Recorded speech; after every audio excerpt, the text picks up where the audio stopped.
Бер кеше үзен әүлиямын тый. Кеше улай үзен әүлия дип әйтергә тиеш түгел, шулай түгелме дип һорагайнылар.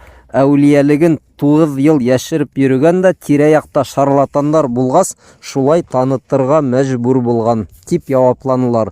Үзен әүлия дип таныткан кешегә без нинди карашта булырга тиешбез?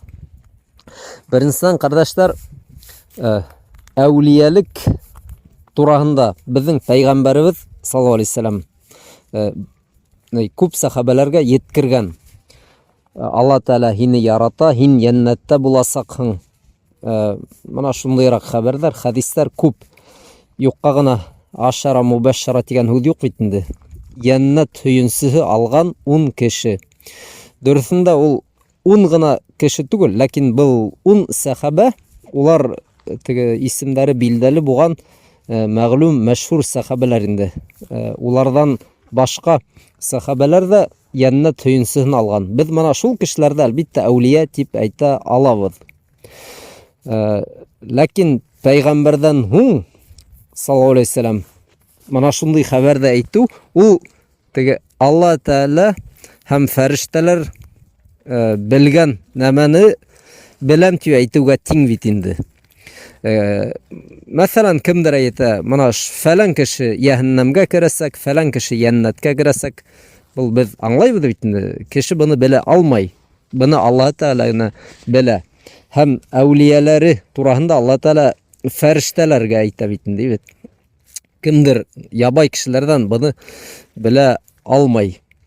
Хатта мана кеше күз алдына килтерәйек әле, берәй кеше ысынлап та әүлия тибет, изге кеше. Алла Тәала уны ярата, уның дугалары кабул була. Хатта ошо осракта ла кеше әгәр мин әүлия дип әйтә икән, бу дөрес түгел, кардәшләр. Бөек әүлияләр булган безнең уммәттә, мана шул теге ашара мубашшара, җәннәт һөенсе алган 10 сахаба, шулар арасыннан Әбу Бәкр, Умар, Усман, Али радиллаһу анһум. Берәй yerдә һез күрә аласызмы, мәсәлән, берәй китапта уларның һүзләрендә мана без әүлияләр дип әйткәннәрен? Юк, әлбиттә. Улар җәһәннәмдән бездән ныграк курыккандар. Намазларын тәвәл үтәп, теге изге эшләр кылып, улар нык курыккан. Ләкин бер гасанда бер yerдә лә улар үзләрен әүлия дип атамаган. Хатта шул заманда яшәгән сахабалар, улар турасында күпме Коръәндә аяттар бар. Пәйгамбәрбез саллаллаһу алейһи вассалам күпме уларны мактаган, хатта теге шәхси рәвештә кемгәлер җәннәт вәгъдә иткән, ләкин бер гасанда берһелә үзләрен әүлия дип атамагандар. Шуга әгәр безнең заманда шундый кешеләр килеп сыга икән, теге каты бәрелмәскә инде. Бәлки кеше нисектер алдангандыр. Кайбер бер кешеләр теге төш күрәләр, шуннан һыгымта яһай бит инде. Ниндидер вакыйганы күрәләр, шуннан тәвил яһай, интерпретация. Әйтәйек, теге китеп утыралар юлда. Мана миңа акса кирәк инде дип уйлай, шул вакыт акса табып ала. Мәсәлән, һәм шунда ук кеше уйлай ала бит инде. Бу буштан килмәде бит инде. Димәк, мана мин әүлия дип. Кыскаһы, кеше яңлыша. Имам Абу Ханифаныкы дип уйланган бер китап бит. Әл-Фикхул Акбар, Улы фикх дигән китапта язылган бит инде.